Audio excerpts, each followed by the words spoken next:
Remember, this entire manga and every manga on this channel is hand-drawn by myself, and now you too can learn exactly how to make your own viral Dragon Ball mangas at www.makemanga.com, where you can learn directly from me. My mangas have got me on TV, on newspapers, and even earned me over $60,000 a month on Patreon alone. And now, you can click the link in the description and pinned comment of this video and do it yourself. You only need to see the website to see just how many thousands of you are taking this opportunity right now.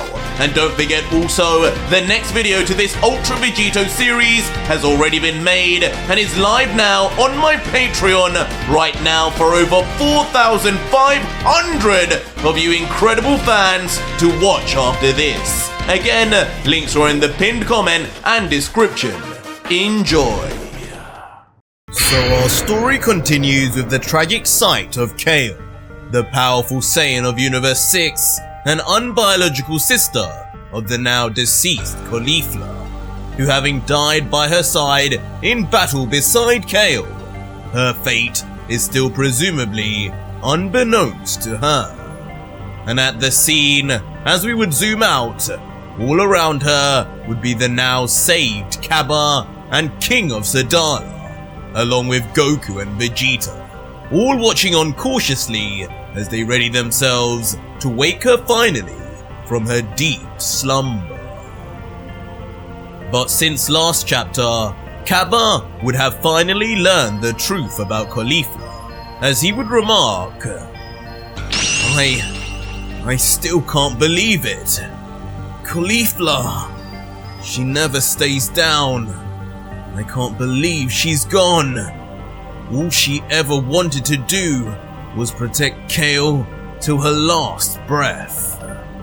As King Sadala, with his arms folded, would then add, and that's exactly what she did, soldier. She may have been an unruly one, a pain in my ass at times, but she was undoubtedly one of the strongest Saiyans we had, and her loyalty to her people and sister was unmatched. She is gone for now, but she will not be forgotten, Kaba.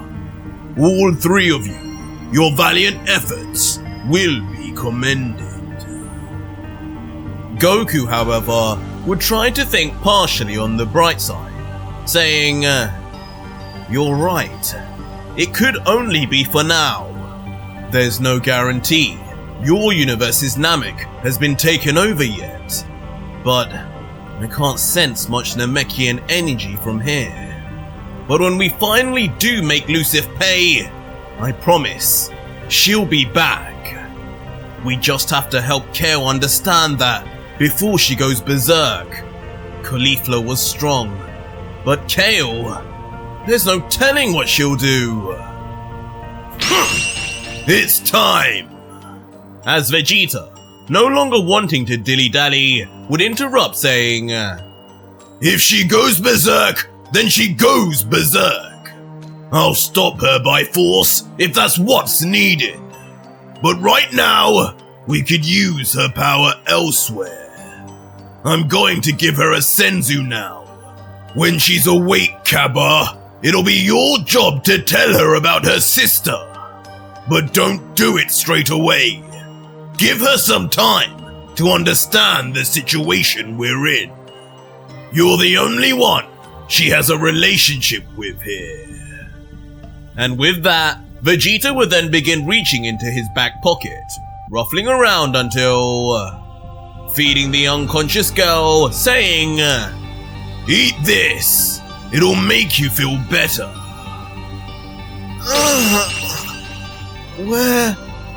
Where am I? And by the magic of the senzu, near instantly, Kale's eyes would begin to open, blinking slowly as the blurry figures in front of her begin to take shape. Kale, you're back! It's okay. I'm here now.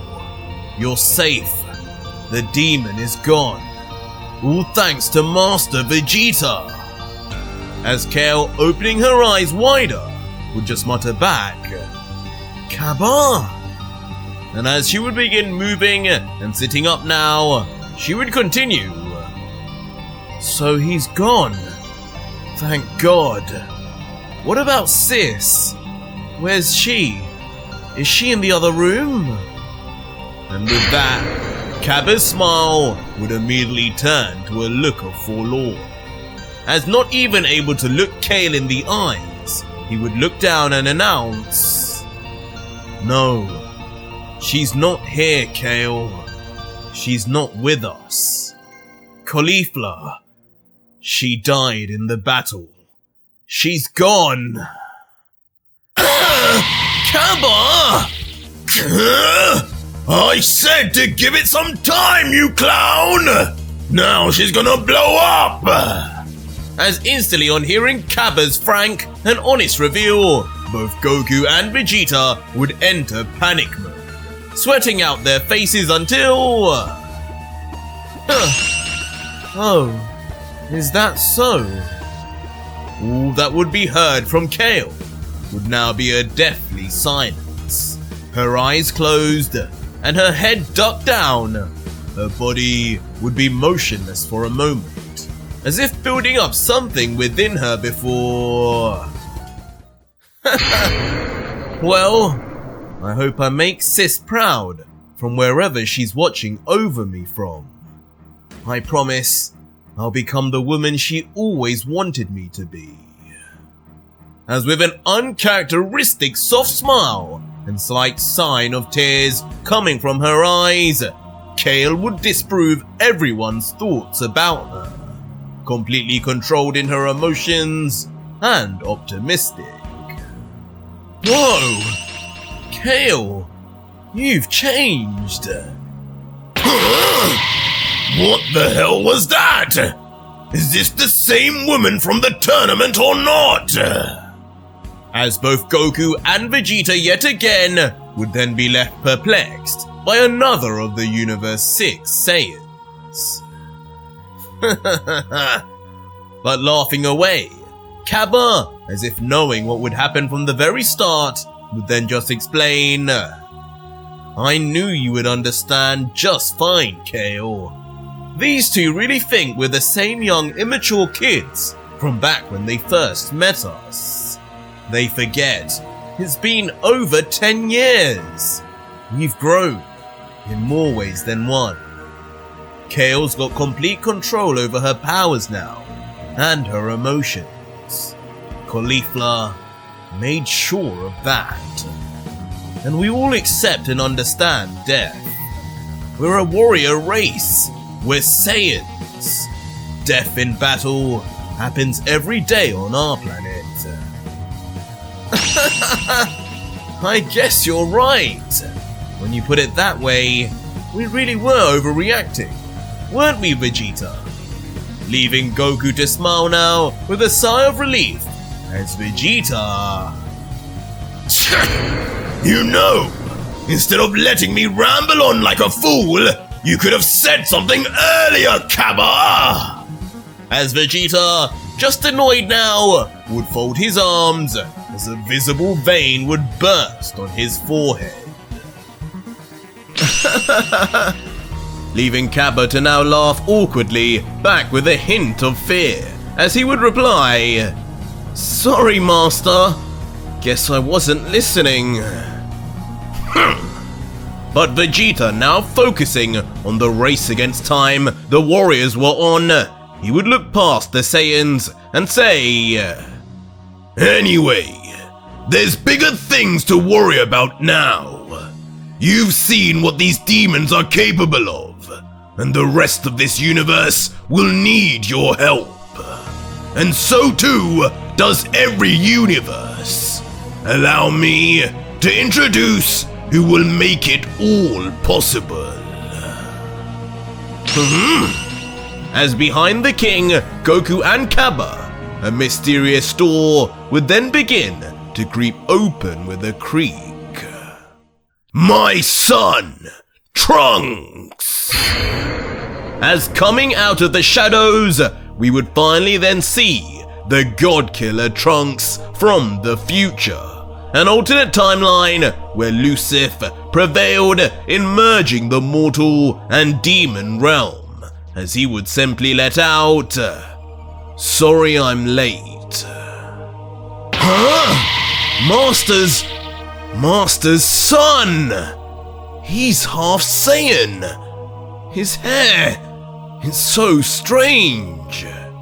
As Cabba, left in near awe, would hardly be able to blink, staring at Prince Vegeta's son, who he had heard so much about but could never imagine. As regardless, Trunks would now get down to business and explain, "So, I don't know how much my father has explained yet, but your whole universe is in danger right now, along with the others. Your planet might be safe, but we can't let the rest be taken over. And that's why we'll need you Saiyans and your space pods. You're the strongest army there is, and it's all up to you guys. We've got our universe handled. You just need to handle yours. While Father was fighting, I scoped out your planet. There's plenty of survivors, and plenty of ships too." King Sadala, then hearing this, would reply, "You don't need to tell me twice, kid. My people were protecting the planets of this universe long before this demon invasion. And we will do our all now too. But you're right, we may have lost many in the capital, but there are stations of men all over. Thanks to Cabba, Kale, and Caulifla's efforts, the casualties have been limited. We'll have more than enough to travel to most planets." But adding to the strategy, Vegeta would be quick to point out, Good, but we've seen already what happens when the demons are out of your league. That can't happen again. On this planet, there should be similar technology to ours, where we can identify the power level of creatures on planets before you land on them. You need to make sure you only send your men to the weakest ones. It makes sense. A demon emperor was here. Lucifer would only send the strongest demons to the strongest planets, and conversely, the weakest to the weakest. Kakarot and I have already got our clones all around this universe on the stronger planets. You leave them to us. Even when we leave now, they will remain till their job is done." As the king would then just think internally, "Wait, so that power I witnessed earlier was just from a clone?" "Hey!" But interrupting this would be Cabba, yelling, "Hold on, you're leaving already? Where? Take me with you, Master! I want to help! I want to get stronger!" But Vegeta, just walking past now towards Trunks, would just remark, looking back with a smirk, "I admire your desire for power, kid. Don't lose it. But you're not going to be much help with that missing arm. When this is all done and over, I'll get my Bulma to fix that up and give you some extra training while I'm at it. For now, focus on keeping Kale and the others alive. We're counting on you." And in response, though clearly disappointed, Kappa would respond in a hushed tone, "Right, I won't let you down." As immediately following this, using his lone time ring, Trunks would then open a dark portal to his right, as he would look to our two heroes and ask, "So, where to now? 2 universes down, 10 more to go." And for a minute, there would be a silence in the room, as the Saiyans would think. Until Goku, now with a cunning smile on his face, would then say, "Jiren, take us to Universe 11, Trunks." As finally, the fated reunion between Goku and Jiren would be on the cards for real. But how the Pride Trooper would respond after all that's happened would still yet to be seen. But elsewhere back in the Demon Realm in Sector 3, Jiren's best friend, or enemy perhaps, would be seen standing before a now fully powered up Makoto. As looking to the Blood Demon with a smile, Vegito would say, "Makoto, I have to thank you for your work. Your plan worked like a charm on Kenji. I'm so glad I don't need to hear that brat's squeaky voice anymore. It's hard to believe all you wanted in exchange was half my power and a chance to fight me."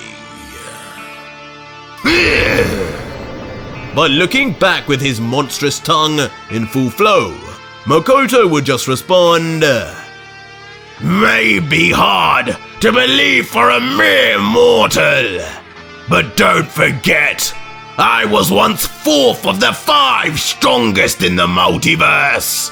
The chance to battle a legendary warrior and test my strength is all I live for.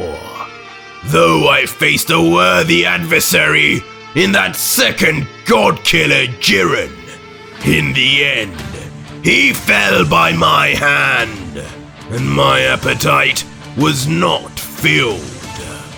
I desire battle with you, hoping you will finally allow me to taste true defeat by the real you, and not one of your inferior halves." Inferior half, huh? Guess that's one way to describe Kakarot. as Vegito, now with a humoured grin from Makoto's ramblings, would now ready himself into fighting stance, as he would say, "Well, an interesting request no less, and lucky for you, one I can definitely oblige. Ready when you are, God." And with not a moment more to waste, the 4th would take his chance to attack instantly, moving his 4 extra limbs immediately towards the God Killer, posed to rip him to shreds. But as the first powerful attack would miss, looking more like a sharpened blade than flesh, "Come here!" Makoto would only yell and attack once more. But instead of dodging this time, Vegito would immediately kick it away, his own leg outclassing the demon's bloody tentacles.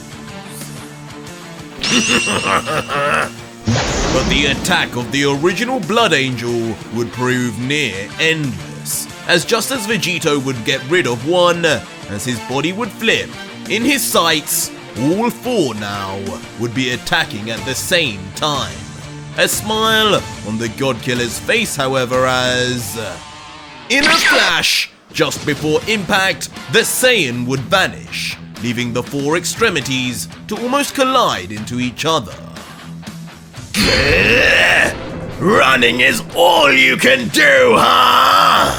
Jiren was better then. As of course now appearing right behind the demon in the distance, the ticked off Makoto would now resort to provoking the God Killer. No qualms there. Jiren probably is the better man. But such attempts would fall flat on the God Killer, as still smiling at the demon, Vegito would let out, "But yes, maybe running is all I can do. but I wouldn't necessarily call that a bad thing. As now generating electricity within his feet, as if sending power right through his legs. With unbelievable speed, Vegito would launch into a sprint, his whole body moving so fast it would almost make him lose shape, appearing more like thunder itself than a physical entity. Seen absolutely bulldozing forward, as his body would generate an involuntary aura of fire, as his speed alone would cause intense friction with the air. Don't forget, with half your power, I'm just as fast as you! But unfazed, knowing what he possesses within him, this wouldn't stop Makoto at all. Blasting forward all four of his fleshy tails straight forward at equal speed, with them in an instant reaching Vegito's face. But interestingly, as they would approach, there would be no sign of the God Killer putting on any brakes. That's the way! Prove your strength to me, weakling! As in a shock scene, Vegito would continue to move forward and purposely allow each of Makoto's vicious attacks to smash right through his body, ripping off entire chunks of flesh in the process. I knew Kenji would be useful. As once the four limbs would follow through, their removed flesh would then explode into a substitution of blood, leaving just Vegito's face and a portion of his torso to fling forward through Makoto's defenses, about to regenerate in front of him for deadly attacks until... These tricks won't work on me! As if almost 2 steps ahead, even as Vegito would move forward, Makoto would already have powered up within his gaping, beastly mouth a powerful ball of demonic energy, instantly blasting it out at full force through the still regenerating Vegito, and seemingly incinerating him entirely in the process. And once the blast would fade, in its place, just smoke would be seen, and without even a shadow of Vegito poking through. There's a reason Zeno and Dai wanted me to fight you back then. What a shame you're only finding out now. Where would you have been without these newfound blood abilities, huh? That's true. I wonder if you would have beat me. As Vegito, now revealing himself from the smoke as a floating patch of his face made solely of blood, would then begin to also agree with just how much of a lifesaver these newfound blood techniques are.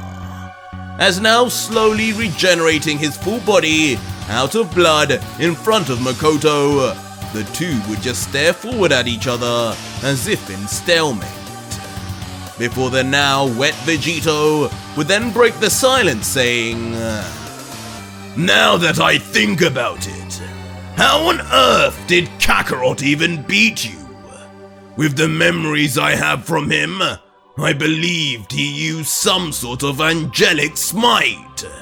And even then, Light delivered the finishing blow.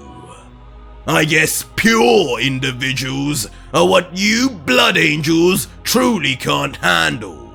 Meaning, I'm out of luck, huh? Precisely! You're as much demon as any. And with your power within me, we are equals! My defeat will not come today from you, but with our powers, together, we could rule this demon realm as a duo! What do you say, God Killer? But on hearing this surprise suggestion to join forces, Vegito would just close his eyes, humoring him with a smirk as he would reply, Equals. I think you're jumping the gun a little there, friend. We will rule this realm together, but not as a duo, but back within my body where you belong. Because leave no doubt, that little battle we just had was all you. Now, it's my turn. As now opening his black and green seraphim eyes, and with a marked change in tone and facial expression, Vegito would be ready to show the levels in difference between their powers, half energy or not.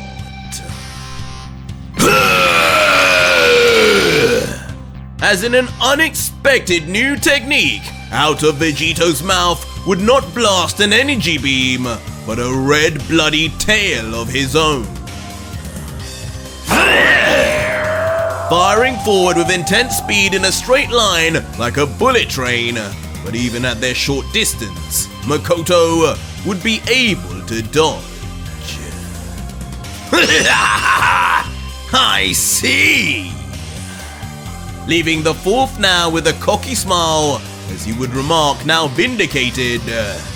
So, you've mastered a little more of our techniques. Still, just baby steps though.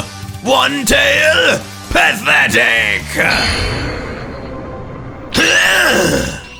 But funny enough, just as he would say this, what he would see next would prove, once and for all, why you should never doubt the God Killer.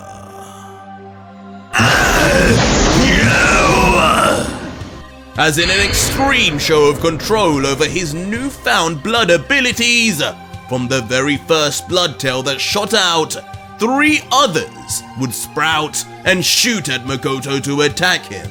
The very first reaching so close to his head, it would almost seem like it had grazed him.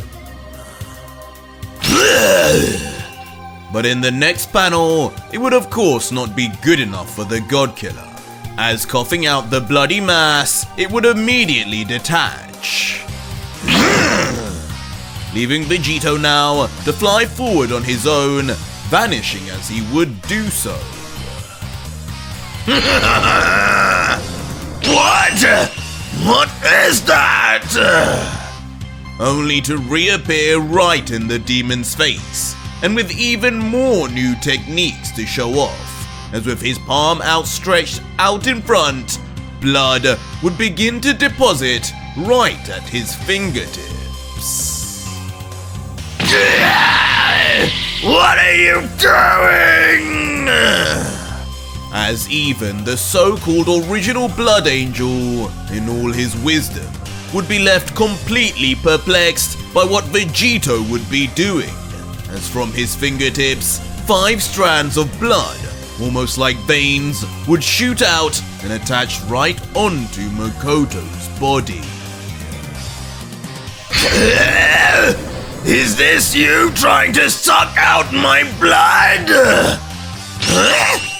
Wait! But as Makoto would immediately think at first, the God Killer would aim to drain him. Only moments later, would he realize... What? The complete opposite would be happening, as with his face and torso reaching Majin Buu-like proportions, Makoto's entire body would begin to quickly inflate. Stop! Happening at such a rapid pace that before we would know it, the fourth would look more like a hot air balloon than a demon anymore. You are And in a brutal and bloody explosion of blood, Makoto would simply burst from the overwhelming attack of Vegito, leaving the God Killer showered in the red substance, as grinning away, he would now finally know the shoe was on the other foot, as he would remark, "Baby steps, you say? Think again, clown." As the remnants of blood in the sky and air would then begin to fall to the ground and convene once more.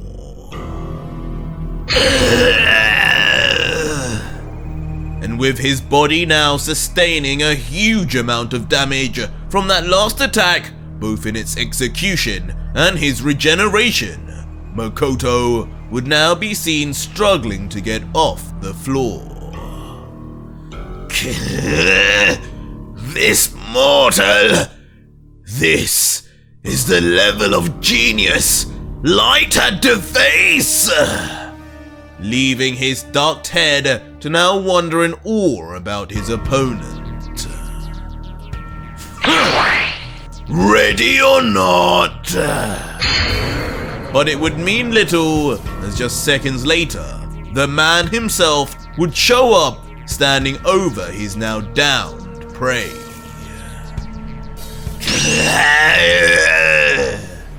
As now looking up from under his shadow, the fourth would only mutter, You are just like the rumors.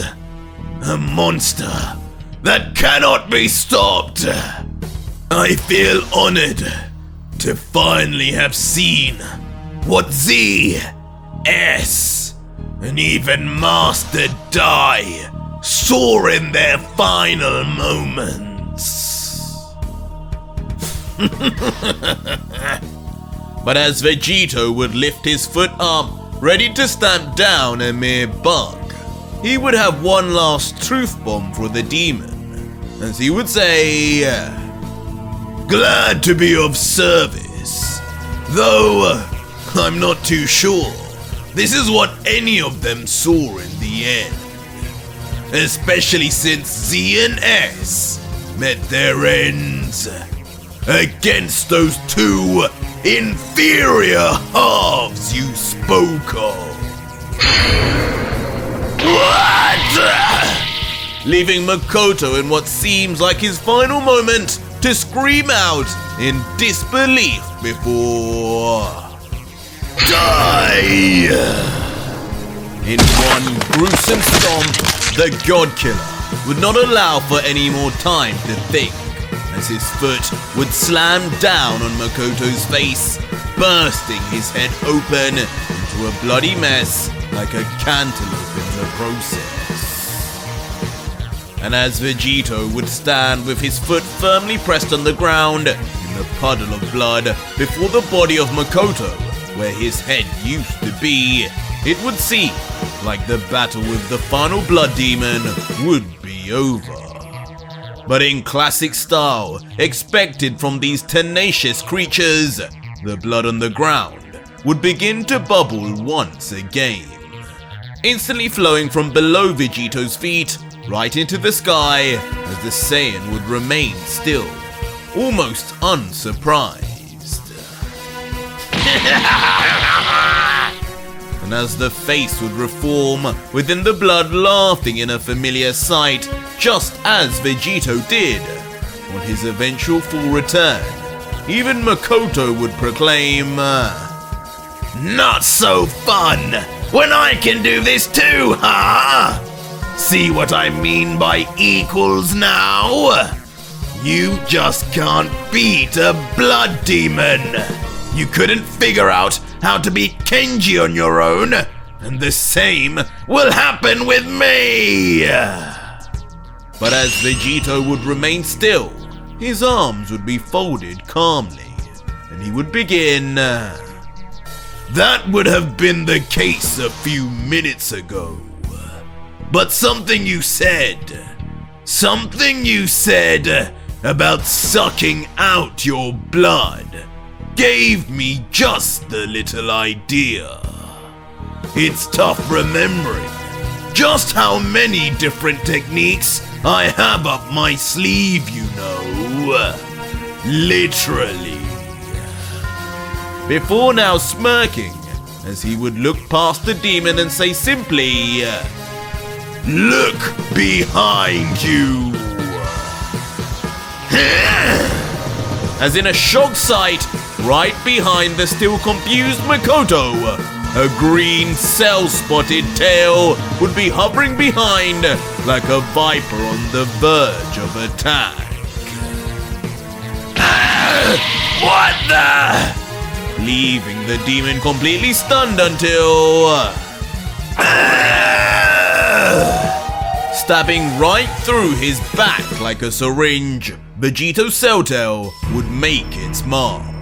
And back down with Vegito, it would seem in that instant Makoto looked away, the God Killer had smashed through the ground and up behind the demon Kid Buu style, leaving the fourth stranded and stunned in the air, seemingly paralyzed as the cell tail takes immediate effect.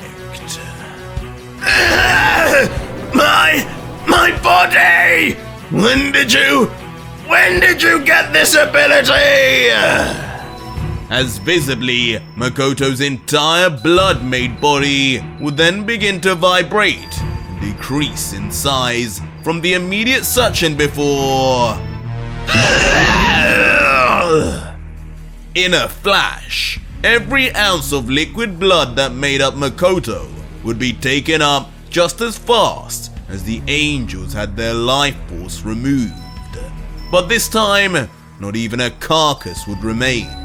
Just the pure smoke caused by how fast the demon would be swallowed into the God Killer's domain, quickly snapping back into this so-called sleeve of an arm.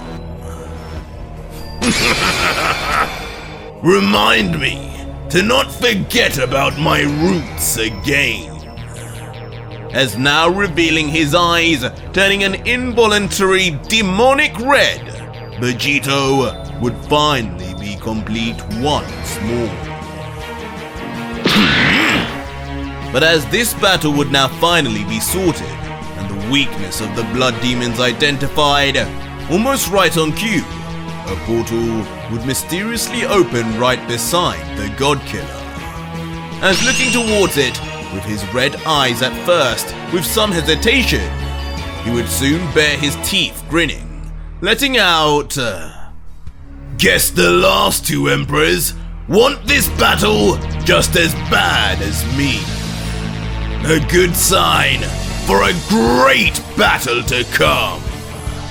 Bring it on, clowns!